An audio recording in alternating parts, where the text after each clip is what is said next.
Ahí está. Hola Nacho, ¿cómo estás? Ahí está. Araceli, ¿cómo Hola, ¿cómo estás? va? ¿Todo bien? Trem- Tremenda la señal de internet aquí, ¿eh? Sí, sí. Las charlas que diste hace 2 meses se cortaban cada por tres. La señal es una picardía. Una picardía. No está llegando bien. Y más ahora en plena cuarentena. Bueno, Exacto. Araceli, bueno, yo te presento de vuelta, historiadora, periodista, guionista, actual presidenta del Consejo Deliberante de la localidad de Moreno. Eh, bueno, para arrancar, ¿cómo la está pasando en cuarentena? ¿Cómo vive esta cuarentena producto de la pandemia? Bueno, tratando de cuidarme, pero bueno, no puedo mucho porque por la función pública hay momentos que tengo que salir. Por ejemplo, mañana tengo que salir porque hay sesión y aquí no se aceptó hacer sesiones virtuales y entonces, bueno, hay que ir a presidirlas, las sesiones son largas. Bueno, pero no logramos convencer a la oposición de que había que hacer eso y los casos aquí en Moreno preocupan, ¿no? Van entre 80, 90, 100 casos por día y eso preocupa. Pero bueno, estamos tratando de ponerle el cuerpo de la mejor manera posible. Está bien, está bien. Bueno, la idea de la charla es porque ahora el 26 se cumplen 68 años del fallecimiento de Eva Perón. Y bueno, sos un historiador y amante de Eva Perón y quería, bueno, preguntarte que cuentes quién era Eva Perón, quién era Evita. Mirá, hoy pensaba, eh, vos sabés que yo siempre trato de ligar la historia a lo que nos toca, ¿no? Vivir ahora para que nos sea de utilidad, ¿no? Para que nos sirva de aprendizaje para lo que nos toca vivir. Y hoy pensaba este tema del odio, ¿no? Que últimamente vamos viendo, sobre todo en medio de la pandemia, estas expresiones absurdas de eh, infectadura y digo que el virus no existe y estamos viendo que está todo el mundo patas para arriba por esto, ¿no? Y la verdad que yo recordaba y decía, ¿por qué lo odiaban tanto a Evita? Porque es verdad que odiaban al peronismo, odiaban a Perón, odiaban ese nuevo movimiento político, pero era un odio muy focalizado con Evita, ¿no? Y yo me preguntaba, bueno, ¿por qué? Que a veces pasa bueno, pasa lo mismo con Cristina ahora, ¿por qué Sí, tanto ¿por qué? odio ahí, ¿no? Eh, y yo creo que en el caso de Evita, y tal vez el de Cristina también, tiene que ver porque Evita personificaba lo esencial del peronismo, ¿no? Que es su humanismo, las personas adelante de todo. Digo, esto es una formulación doctrinaria del peronismo, ¿no?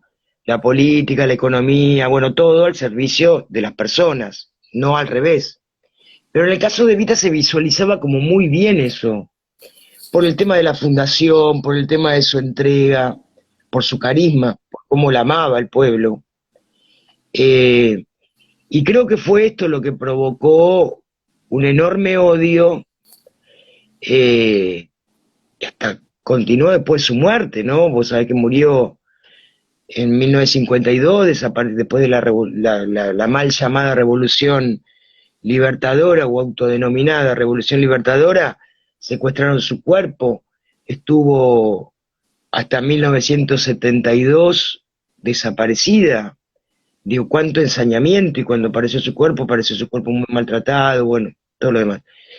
Y creo que fue por eso, ¿no? Porque, digo, era una mujer muy joven, tenía 25 años cuando se encontró con Perón,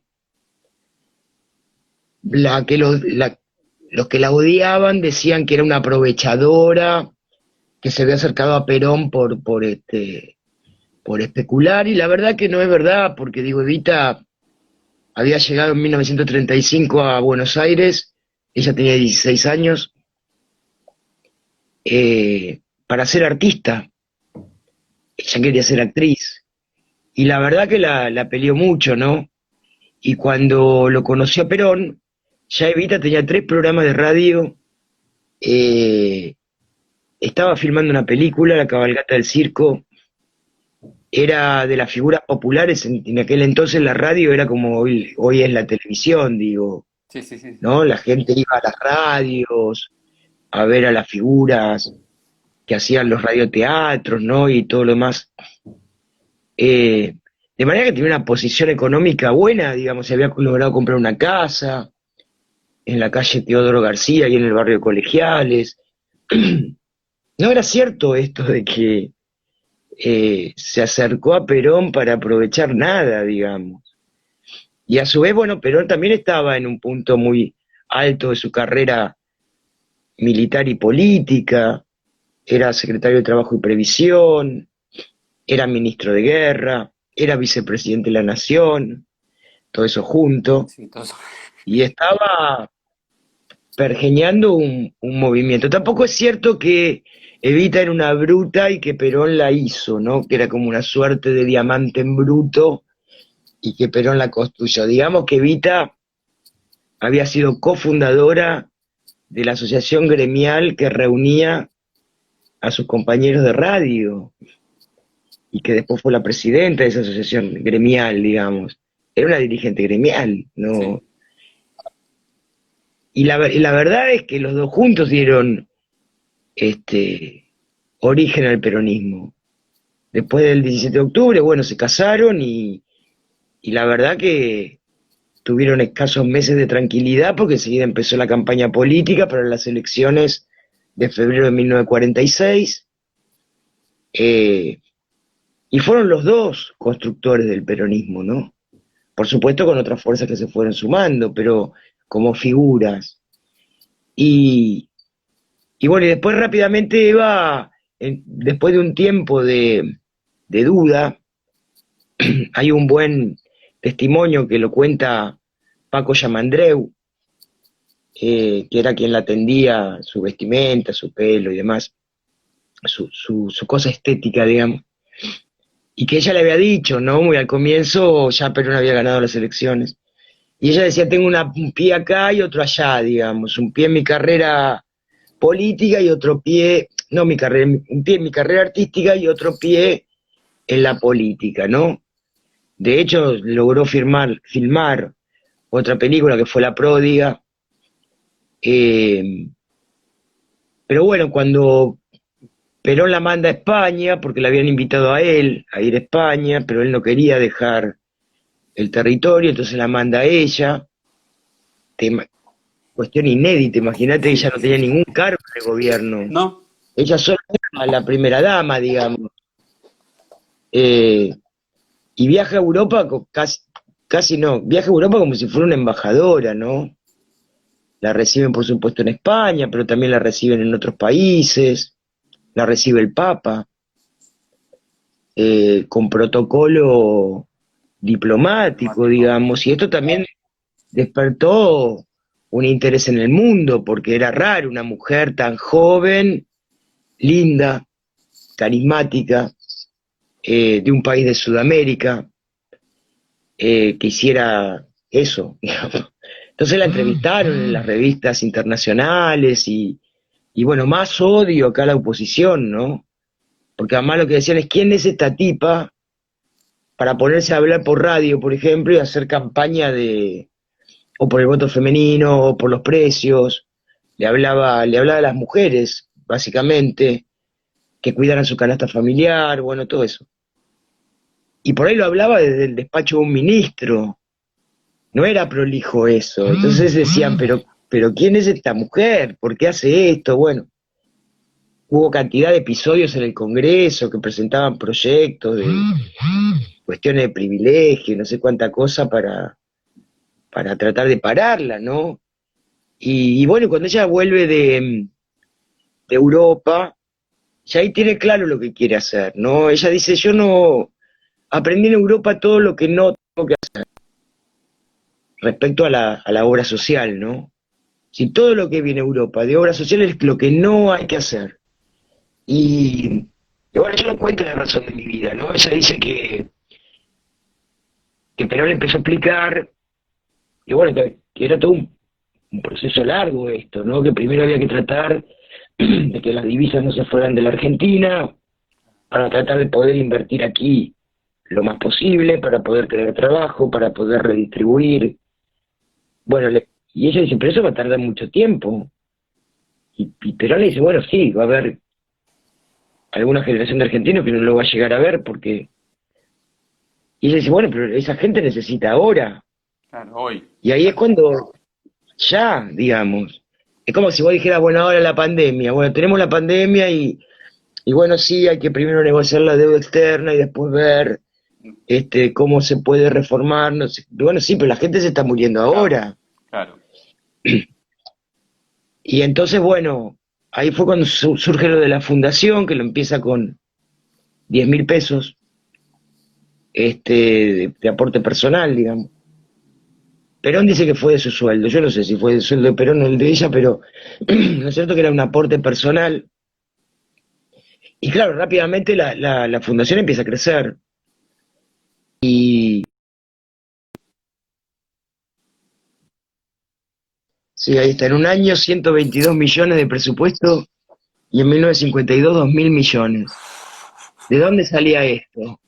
Bueno, obviamente la oposición la empezó a acusar de extorsionadora, porque lo que ella exigía, se le exigía a las patronales, es que le descontara 2 días por planilla a los trabajadores para que fuera a la fundación. Entonces decía que eso era extorsión, y ella decía, no, eso es justicia social, eso es distribución de la riqueza. Y además a la mayoría de los trabajadores no les preocupa que le descuenten 2 días para esto, digamos, ¿no? Entonces, claro, fue una obra social monumental. Yo anoté acá algunas cosas porque no se puede creer, digo, no sé, la ciudad infantil en Belgrano, Amanda Allen, dormían ahí, comían por día 450 chicos y dormían otros 110. Eh, el hogar de la empleada que estaba en la Avenida Mayo, eso era un hogar que se había hecho para las mujeres que trabajaban en la ciudad pero que vivían lejos. Tenía comedor, sala de lectura, de estar, peluquería, atención médica, eh, qué sé yo. No, Y además aparte todo, con todo, sí, sí, bien preparado. O sea, nada de, o sea, no era beneficencia. No, no, no, porque era además, por ejemplo, pobreza. ella solía supervisar en persona las obras, ¿no? Y entonces lo que se preguntaba a sí misma es, eh, ¿yo usaría esto, ponerle un hospital o un hogar, ¿no? Si se contestaba que sí, bueno, estaba todo bien. Ahora, si contestaba que no, empezaba a ver qué era lo que no le gustaba, ¿no? Decía, no, estas cortinas son ordinarias, no, esto no tiene vida, si era para los niños, por ejemplo, tiene que ser más alegre. Y todo iba viendo todos esos detalles, ¿no? Bueno, un buen ejemplo es ir al Museo Evita, el que está en la calle La Finur. Bueno, eso era un hogar de tránsito. Ahí venían las mujeres con sus hijos que venían del interior o para hacer algún trámite o porque no tenían trabajo por lo que fuere, y entonces estaban ahí una semana o 15 días como mucho, porque la orden era solucionarles el problema. Y entonces, bueno, cuando se les solucionaba el problema, si hubiera falta de trabajo o algo de salud, bueno, lo que fuere, se iban, por eso era de tránsito. Claro. Ahora vos mirás esa casa de hogar de tránsito y no podés creer, piso de roble de Eslavonia, chimeneas en todas las estancias de la casa, mármoles, unas escaleras divinas, ¿no? Y entonces, claro, decía, bueno, ¿para qué tanto despliegue para la negra que viene de la selva con sus hijos que no va a entender nada, que le va a dar lo mismo ponerla en un rancho? Porque esto era lo que le decían. Sí, lo que le decían, Y sí, ella la típica. contestaba, claro, y ella contestaba, basta con que esté solo un día en un lugar así para que se dé cuenta que no solamente puede, sino que debe vivir de otra manera, ¿no? Eh, de manera que, bueno, lo mismo le decían los arquitectos cuando, por ejemplo, planes de vivienda, ¿no? Y le decían, señora, pongamos chapa en las casas, ¿no? está bien, y no se va a llover el techo, y ella dice, pongamos tejas. Dice, bueno, pero son más caras, que yo dice, bueno, pero pongamos tejas, porque ellos tienen derecho a vivir donde sueñan. En aquellos tiempos las películas yanquis, ¿no? Que se veían en el cine y todo esto, estaban las típicas casitas con tejas, digamos. Sí, Y la gente era lo que veía en el cine, y ella decía, bueno, ¿por qué no pueden tener eso? Pongamos tejas. Digamos, este era el criterio, ¿no? Y esto es lo que la hacía tan grande, pero digo, si te sigo, por ejemplo, 48 se fundó, 1948 se fundó la fundación, ella se murió en 1952, ¿no? 4 años, sí. Es 4 años, 18 hogares escuelas en el interior, 4 policlínicos en la provincia de Buenos Aires, hospitales en Salta, Mendoza, Jujuy, Santiago del Estero, San Juan, Catamarca, Corrientes, Entre Ríos y Rosario. Ni que hablar de los hogares de ancianos, ¿no? Tenía un plan agrario que se llamaba Eva Perón, que era como una suerte de automóvil club. Viste cuando se te rompe el auto, que te viene el automóvil club y te arregla. Bueno, estos eran equipos mecanizados de que iban a auxiliar a los pequeños productores cuando se les rompía una máquina. Bueno, se rompió un tractor. Entonces ahí iban los del plan agrario a arreglarle la máquina, a prestarle una si se llevaba más tiempo. Escuelas de agricultura y de ganadería en 650 hectáreas de la provincia de Buenos Aires, donde ahí los alumnos realizaban prácticas de actividades rurales, qué sé yo. Las proveedurías, por ejemplo, ¿no? Había proveedurías donde el pueblo podía ir, los sectores populares podían ir a comprar. Pero, por ejemplo, estaba hecho con el criterio, también lo otro, ¿no? Las máquinas, las famosas máquinas de coser, ¿no? Que Sí, iban a sí. los hogares. Bueno, pero las proveedurías se encargaban de comercializar lo que las mujeres confeccionaban en esas máquinas de coser.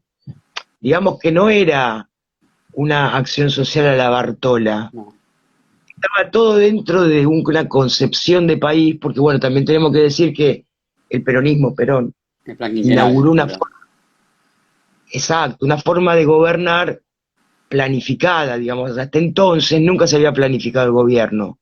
¿Por qué no lo planificaban? Bueno, porque ¿para qué iban a planificar si los dictados venían de afuera, digamos? Era Claro. Inglaterra la que decía cómo había que manejar el Banco Central, cuánta moneda tenía que circular, a quién se le daban los créditos, digamos. Entonces, ¿para qué ibas a planificar si total te lo planificaban desde afuera? El peronismo lo que viene a inaugurar es esto, decir, no, acá vamos a hacer un plan quinquenal. 5 años, todo planificado, se empieza por acá, se sigue por allá, y demás, ¿no? Y después, bueno, lo que se hace en la economía tiene que ver con lo que se planifica para la agricultura, lo que se planifica para los sectores laborales, bueno, la sustitución de importaciones, cómo se va a vender y comprar, quién va a comprar. Ahí nació el IAPI, ¿no? Sí. El Estado compraba la producción y la vendía mejor, pagaba buenos precios para adentro, para los productores, y también negociaba mejores precios afuera. Ese excedente que quedaba para redistribuir, y entonces, bueno, se podía aplicar en la cantidad de otros planes que tenían que ver con la educación, con la ciencia, bueno, etcétera. De manera que la fundación no era una locura de una señora aburrida que no tenía nada que hacer y dijo, ay, bueno, voy a atender a los pobres. No, estaba dentro de todo un plan, ¿no? Y lo increíble es que lo hizo en 4 años. Después de la muerte de Evita, esa fundación empezó a declinar, pero no lo pudo manejar. Y nunca más en la Argentina hubo una obra social de semejante dimensión, con semejante perfección, ¿no? En el Claro. funcionamiento. Y la otra enorme cosa fue, bueno, la participación política de las mujeres, ¿no? Sí. No solamente con el voto, que bueno, en 1947 sale la ley 13.010, que la verdad hay que decir que fue una larguísima lucha de cantidad de mujeres, ¿no? Desde el comienzo del siglo XX, y socialistas, comunistas, librepensadoras, radicales. Pero bueno, la verdad que Evita estuvo en el momento justo, en el lugar indicado para recibir esa ley, pero no solamente recibió la ley, sino que además pensó cómo iban a participar políticamente las mujeres de los sectores populares, porque estas otras anteriores, si bien dieron su vida, eran unas militantes enormes, eh, no llegaban a los sectores populares. Estoy hablando de Alicia Moró, Sí, sí, sí. Julieta Lanteri. Yo siempre cuento esta anécdota porque a mí me impresionó mucho. Yo cuando empecé a investigar sobre Julieta Lanteri, digamos rápidamente, Julieta Lanteri en 1919 se dio cuenta que la ley decía que las mujeres no podían votar, pero no decía que no podían ser elegidas. Entonces se fundó el Partido Feminista Nacional y se puso a competir elecciones de verdad, digamos, con los hombres. Porque las otras hacían ensayo de voto, bueno, no, no, esta se presentó como candidata, era ella la única candidata, ¿no? Sí, sí, pero Con programa bastante piola, ¿no? Hablaba del salario a las madres, bueno, bastante piola. Era libre pensadora, Julieta.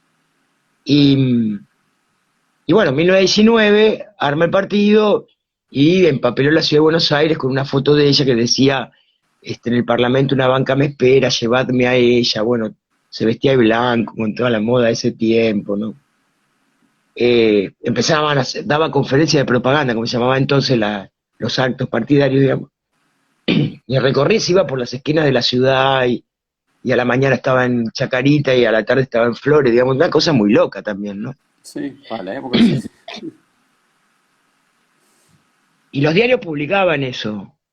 Por supuesto que le tomaban el pelo, se le reía. Obvio, me imagino. Ella sabía que no iba a ganar, pero bueno, aprovechaba eso para agitar el tema del voto. Bueno, cuestión que mi abuela era empleada doméstica y había nacido en 1901. Quiere decir que en 1909 tenía 18 años, era grande ya.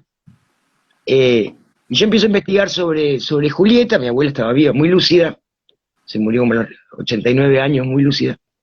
Y esto era, ponele, fines de mitad de la década del 80. Le digo, abuela, ¿vos te acordás de Julieta Lanteri? Y me dice, no, ¿quién es esa? Le digo, una mujer que hizo esto. No me dice.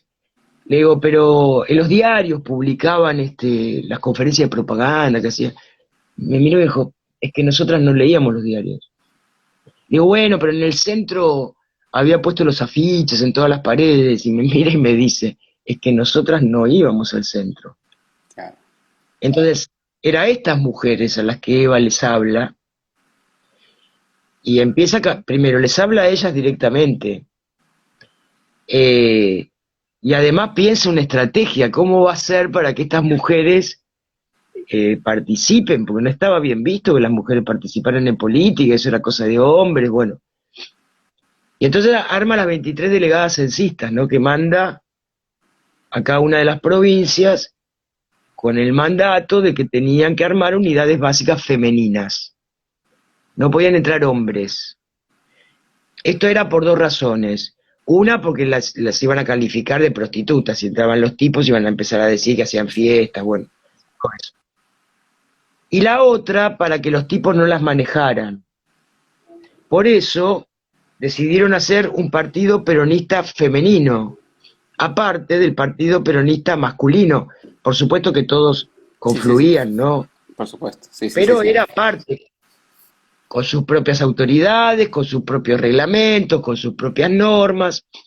Y bueno, van estas mujeres pobres, la verdad que corajudas, buscó mujeres jóvenes que tuvieran toda la onda para ir a hacer eso, digamos, y las mandó a las provincias. Eh, y además, por ejemplo, la que era de Buenos Aires no la mandaba a Buenos Aires, la mandaba, suponete, a Santa Fe. Y la que era de Tucumán no quedaba en Tucumán, la mandaba, ponele, qué sé yo, a La Pampa, pues sí, bueno, La Pampa no existía. Pero bueno, la mandaba a otra provincia, sí. ¿Por qué hacía ¿Por esto? qué? A ver, ¿por qué? Para que no rosquearan, para que no se armaran su propia rosca. Ella decía que el Partido Peronista Femenino tenía que aprender a no hacer la mala política que hacían los varones. Entonces, cuando definía la mala política, decía esa que entre tabas y empanadas arreglan todo a espaldas del pueblo. Bueno, cuestión que estas mujeres toda la semana le tenían que pasar un informe de cómo iba la cuestión. Obviamente te imaginarás que los gobernadores propios le Sí. tenían un respeto a la delegada censista, porque además, si la delegada censista le decía a Eva, el gobernador se retó, se pudría todo, digamos, ¿no? Entonces le ponían toda disposición, pero bueno, pero lo cierto es que las mujeres tenían que hacer eso. Y entonces le mandaban informes, y le decían, señora, las mujeres no quieren venir. Una porque dicen que esto no es cuestión de mujeres, que es cosa de hombres. Y las que quieren venir, los maridos o los padres no las dejan venir. Entonces ahí Evita pensó esta estrategia, que algunos feminismos la cuestionan y dicen, no ves que no era feminista porque perpetuó a las mujeres en el rol de ama de casa. En verdad lo que ella dijo fue, las unidades básicas femeninas tienen que ser como una extensión de la casa. Que vengan las mujeres con sus hijos y que vengan a aprender lo que quieran aprender y lo que necesiten, desde leer y escribir muchas, Claro. hasta oficio, cosas y demás. Que vengan con los pibes y las pibas y nada, que sea una extensión de la casa. Entonces empezaron a venir. Lo cierto es que la que cuestionan, que dicen, las perpetúan el rol de ama de casa, no sé, porque las minas salieron de las casas y fueron a la unidad básica. Y entonces al mismo tiempo, además, por supuesto, hablaban de política, del nuevo rol que iban a cumplir, porque las mujeres recién votaron en 1951, había que empadronarlas, digamos, había que hacer todo un trabajo. Pero digo, lo cierto es que fue una estrategia muy inteligente, y lo logró.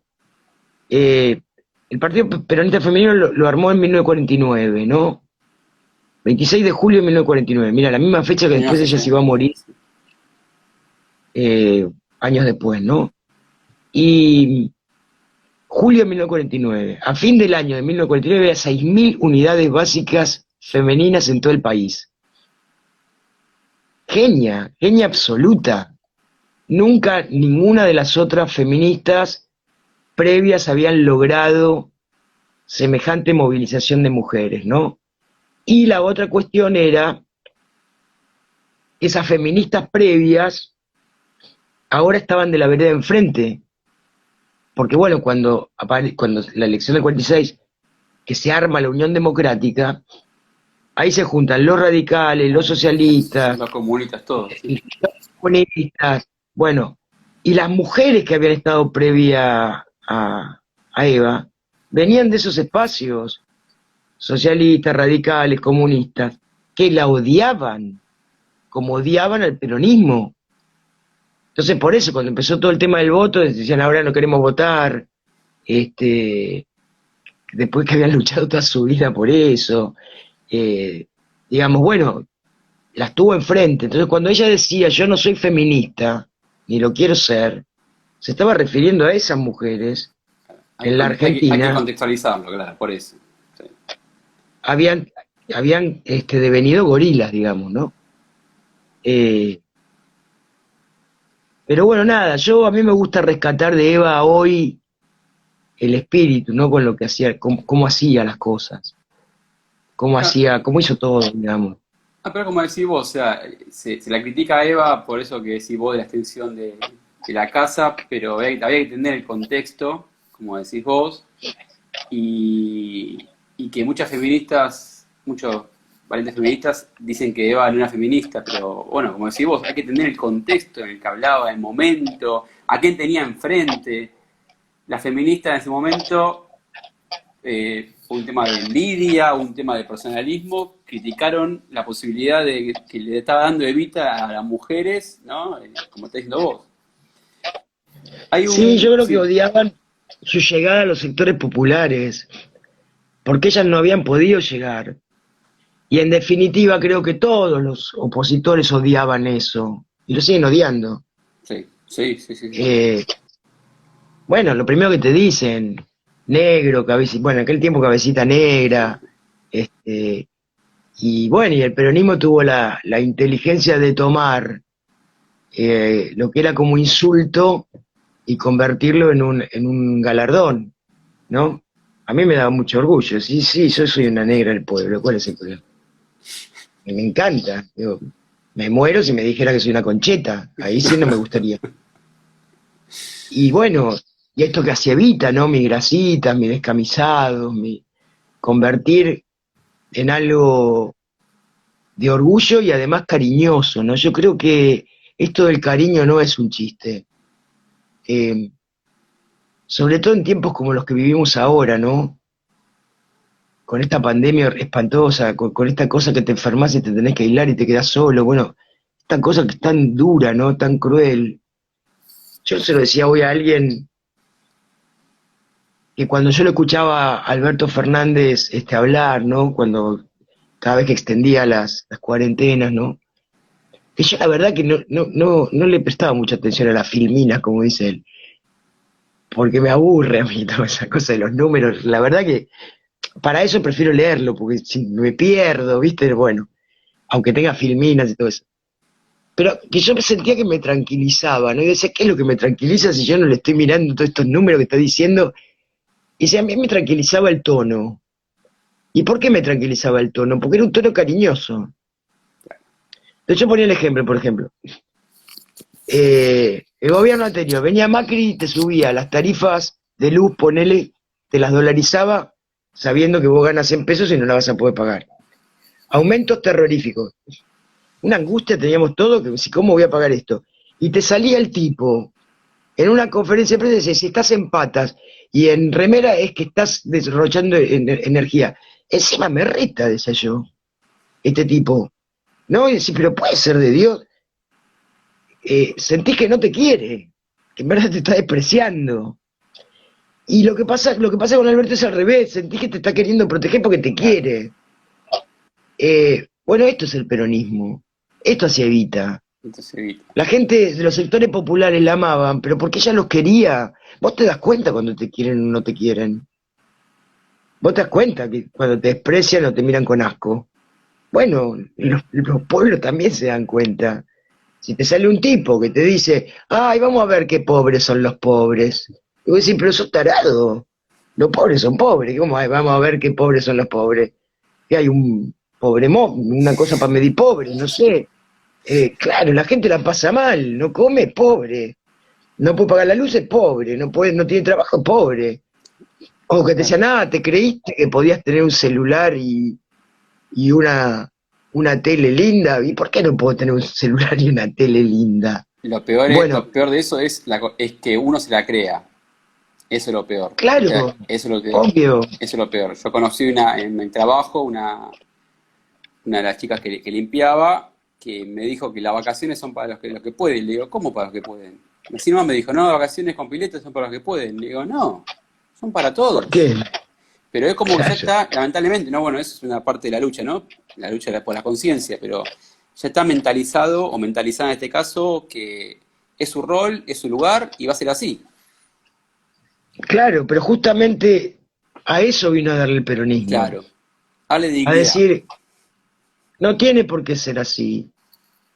Y guarda porque cuando el peronismo surge, también había otros pensamientos y aplicados en el mundo. Hoy también hay otros pensamientos, pero no están tan aplicados en el mundo, que era el auge del comunismo. Claro. Sí. Entonces decía, bueno, si vos querés tener algo, bueno, todo lo mismo. Y el peronismo no dice eso. El peronismo no dice todo lo mismo. El peronismo te dice todo lo que vos quieras y te da todas las posibilidades para que lo puedas conseguir, digamos. Pero no todo es lo mismo. Porque si yo quiero vivir en una carpa, vivo en una carpa. Y si vos querés vivir en una casa más burguesa, vivís en una casa más burguesa. Y si querés tener un auto de una manera, tenés un auto de una manera y yo tengo otro, o no tengo, no sé. Quiero decir, esto fue lo novedoso del peronismo, ¿no? Eh, y que nunca ni atentó contra la propiedad privada, que son todos los fantasmas que te empiezan a agitar, que los empresarios nunca ganaron más que con el peronismo, siempre fue así, Siempre, siempre, y que siempre. en los últimos 4 años fue igual. ¿Sí? eh, los últimos 4 años, quiero decir, se Sí, sí, ganaron sí. todo, pero en los 12 Sí. años anteriores también venían Habían ganado ganando, digamos. fortuna, ganaron. Fortuna, sí. Por eso, no es que venían a tomarse una revancha porque les habían quitado, no les habían quitado nada. Nada. Simplemente había redistribuido sin hacerle daño a nadie. Claro. No Eh, quieren, no quieren eso. Ni siquiera quieren eso. No quieren eso. y No entonces vos quieren decís, bueno, eso. esto fue Vita. Esto fue Evita, y además el mejor ejemplo era ella misma. O sea, yo pude hacerlo. Claro, claro, Vine, me claro, costó mucho, sufrí mucho, me discriminaron mucho, sí, lo logré, pero después vino el peronismo para que eso no vuelva a pasar. De hecho, el peronismo de esos tiempos va a ser el que va a declarar la igualdad de los hijos ante la ley, el que va a dar la patria potestad compartida en la Constitución del 49, 99, sí. el que va a después agregar el tema del divorcio, y que después fue la autodenominada Revolución Libertadora, un golpe militar que por decreto derogó una constitución sancionada y tuvimos que esperar hasta Alfonsín para tener la patria potestad compartida y la igualdad de los hijos ante la ley 40 años, y sí. todos los demás derechos que tuvimos. Pero digo, eso lo hizo el peronismo. ¿Pero por qué lo hizo? Porque tenía que ver con la felicidad del pueblo y la grandeza de la nación. Es eso. Cuando Sí, vos le no preguntás a más. Perón, ¿qué tiene que hacer el peronismo? Y lograr la felicidad del pueblo y la grandeza de la nación. Está bien, no es un chiste. No, no, no, no, es una Decía, realidad. bueno, pero ¿cómo se hace la felicidad del pueblo? Y haciendo lo que el pueblo quiere. Dándole derecho, ¿Y qué es lo dándole que, dignidad, claro, sí. claro, pero qué es lo que quiere el pueblo? Y el pueblo quiere trabajar, quiere poder tener su casa, quiere poder alimentar a sus hijos tranquilos, quiere que sus hijos puedan estudiar. Bueno, la gratuidad de las universidades. Por primera vez Sí, los obreros empezaron a entrar, los hijos de los obreros los hijos empezaron a de los entrar hombres. en la universidad. Quiere ganar un salario digno que le alcance para todo eso, para darse algunos gustos, para poder irse de vacaciones cuando, cuando llega el momento. Eso quiere el pueblo, no mucho más, No mucho más, digamos. no mucho Pero más. bueno, y eso es lo que el peronismo le dio, y eso es Ah, lo que Eva les dio, y encima con el cuidado de que no se notara de que eso no era una ayuda, eso era un derecho, un derecho, claro. Tratar es de otra que cuestión. sepan que es un derecho, no es una ayuda. No es, como decíamos antes, no es beneficencia. Esto es un derecho que se da, que Que corresponde. se da, corresponde darlo, Corresponde darlo, es ¿no? cierto. Todas sus obras, todos sus gestos, eh, vos las ves, bueno, hay cantidad de material fílmico sobre Eva, No, sí, ¿no? sí, sí, sí, sí, sí. Y vos te sentás a ver la imagen de Eva y vas a ver el respeto con el que trata a la gente y a la vez el cariño con que la trata. Y bueno, y esto es el peronismo. Mira, Y la odiaban por eso. tuve la suerte de entrevistar a una de las colaboradoras de la Fundación Eva Perón y me contaba lo que era ella, que iba, caía en cualquier momento, a cualquier hora, y iba, aparte, por supuesto, estaba atenta, como decía vos, a los detalles, a la vestimenta, al color, a los regalos, a lo que hay que hacer, atenta a todo. Y bueno, trabajé un par de años un año trabajé en el Archivo General de la Nación y sí, he visto varios videos de lo que fue la Fundación Eva Perón. No se puede creer, no se puede creer. Como si vos fue la obra social más grande del mundo, qué Y sé al yo. mismo tiempo también hay que decir que era durísima con los funcionarios. Sí, sí, sí, sí, sí, sí, sí. Durísima. Y tenía razón. Porque cuando vos estás en la función pública, como la palabra lo dice, función pública. Sí. Entonces estás para servir, no para servirte del cargo, ¿no? Esto también es algo que trajo el peronismo con muchísima claridad. Y ella era muy dura con los funcionarios a los que no veía que tuvieran este espíritu, ¿no? Habla mucho en su discurso cuando habla de los dirigentes que se vuelven oligarcas, ¿no? Sí. Y por lo tanto era muy Habla mucho de dura, eso, sí, queda duda. y está muy bien, Sí, porque es está lo que debe perfecto, ser. está perfecto. También lo que tiene Evita, eh, también, ¿no? El tema de pensar mucho hacia futuro, ¿no? Como decís, o sea, como Perón con el plan quinquenal de proyectar a futuro un país, que, bueno, el libro La razón de mi vida, 60 años antes, está adelantando lo que se puede decir que Cristina hizo, que fue la asignación universal por hijo, o la jubilación para las llamadas amas de casa, que en verdad es para también para, bueno, es para los que trabajaron y aportaron por otros motivos, pero también para las amas de casa es un trabajo no remunerado. Hoy, bueno, hoy es el Día Internacional de las Amas de Casa, ¿no? O sea, fue una adelantada, 60 años antes. Y sí, ella pone La razón de mi vida, pone un capítulo que se llama Una idea. Una idea, una idea. Es muy graciosa como lo escribe, porque además dice que hay que pagarle un salario a todas las mujeres que se casan, porque si no se van a querer casar solo las tontas. Porque como ahora las mujeres podían acceder a tener su propio ingreso porque trabajaban, no iban a querer hacer lo que se hace gratis, ¿no? Lavar la ropa, limpiar la casa, cuidar los hijos, bueno, todo eso que hacemos nosotras gratis. No se va a querer casar solo las tontas, decía, hay que pagarle un salario a todas las mujeres que se casan y que tienen que salir del salario de todos los trabajadores, incluidas las mujeres también. Y después se puede pensar en ir aumentando la cifra por cada hijo que tengan, ¿no? Y yo en el libro Eva y Cristina, la razón de su vida, pongo que en verdad Néstor y Cristina hicieron un resumen de esa idea, ¿no? Primero Néstor con el tema de las jubilaciones, las moratorias, Claro, ¿no? Y la esto que moratoria, sí. abarcó a millones de amas de casa que por lo menos aunque sea de viejas, se les reconoce ese laburo que hicieron, ¿no? En Y aquel sí, tiempo por yo me acuerdo que supuesto. los que se oponían decían, le están regalando plata, pero no le están regalando nada. A ver, todavía les debemos, porque le tenemos que haber pagado Claro, cada año que claro, estuvieron claro. laburando con ¿no?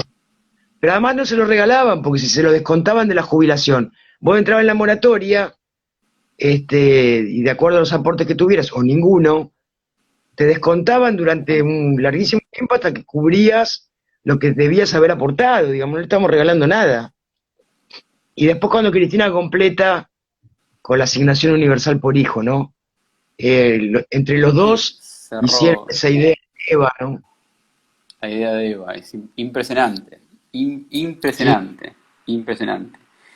Bueno, volviendo un poquito a la actualidad. Ahora, eh, o no, pero haciendo un parangón. Por ejemplo, esto, el odio que hay contra Eva, contra Cristina.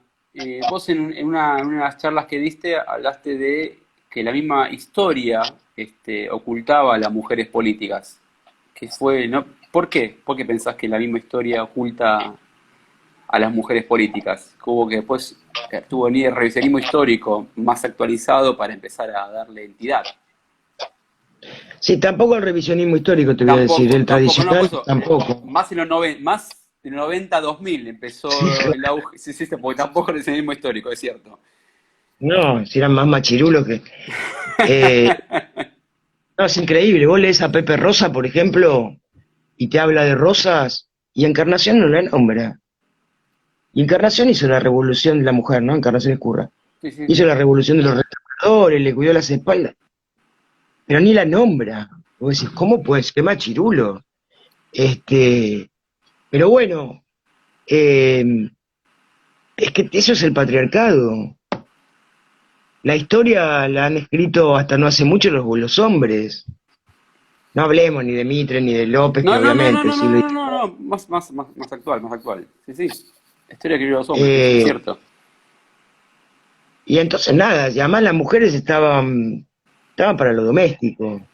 Esto viene desde la conquista, ¿no? Cuando llegaron los conquistadores, lo que era comunitario en los pueblos originarios, bueno, listo. Las mujeres fueron parte de la propiedad privada, de ese capitalismo incipiente Claro. que estaban haciendo, para armar el capital que necesitas. Necesitas tierra y necesitas mano de obra barata. Bueno, la tierra se la afanaron a los pueblos originarios, la mano de obra barata la tomaron de ahí, y las mujeres obviamente fuimos mano de obra barata para sostener los hogares. Si lo hacíamos gratis, porque según Rousseau era parte de nuestra biología y habíamos nacido con el chip de lo doméstico bueno, digo, eso lamentablemente todavía sigue vigente. Sí, sí, sí, Nada sí, sí, sí. paga el trabajo doméstico, que cuando no lo hacemos nosotras y lo vas a hacer afuera, lo tenés que pagar. Porque bueno, vas a comer al restaurante y le pagás con un besito al dueño del No, no. restaurante porque le pagas con amor. Le tenés que garpar porque si no, no salís del restaurante. Lo mismo si no lavas la ropa, tenés que ir a un lavadero automático, tenés que pagar. Lo mismo si no limpias vos, tenés que contratar a alguien que limpie, porque alguien tiene que limpiar. Bueno, Y eso todavía hoy se, seguimos con... y hoy, ahora en cuarentena se está viendo mucho eso. En Es cuarentena se está viendo. insoportable, es insoportable. Pero A ver, se está cuando... marcando bien ahora Claro, lo que está oculto, el trabajo mal llamado de la mujer, porque no es de la mujer, pero el rol de la mujer en la casa se está viendo ahora más en cuarentena, se está visualizando. obvio. Por Pero, suerte, ¿no? por ejemplo, yo no lo quiero hacer, y entonces tengo una compañera que hace más de 20 años que está conmigo, que trabaja en casa y que viene varios días a la semana, y Norma, y pero ¿sabés qué? Como la cuido yo a Norma, eh, y por ejemplo, pero mirá, hace 20 años que está conmigo. A Norma por primera vez la que le pagó un aguinaldo fui yo, y me lo agradecía. Y yo decía, pero no me agradezcas, es tu derecho, ¿cómo no vas a...? Nadie le había pagado aguinaldo, ni nadie le había pagado vacaciones. Le pagaban cuando trabajaba, y si se quería tomar vacaciones se jorobaba porque no le pagaban. Eh, Insisto, 20 años, no te estoy hablando de la época de Perón, estoy hablando Sí, sí, sí, sí, de ahora, ahora. actual, bien actual. Bueno, eh, no sé, yo clamo por Norma. El trabajo doméstico es insoportable, no lo terminás nunca. Vos No, lo haces. Primero te inventas, bueno, lo vamos a hacer, bueno, vamos a limpiar, qué sé yo. Te pones re contenta cuando, esto lo dice Simón de Beauvoir en El segundo sexo, habla de esto. Dice que el trabajo doméstico es como la piedra de Sísifo. ¿Viste ese personaje de la mitología griega que los dioses lo habían castigado, que tenía que pasarse toda la vida subiendo una piedra a la montaña, enorme la piedra, y cuando lograba llegar al coso, la piedra se le volvía para abajo, ¿no? Bueno, el trabajo doméstico es eso, es insoportable.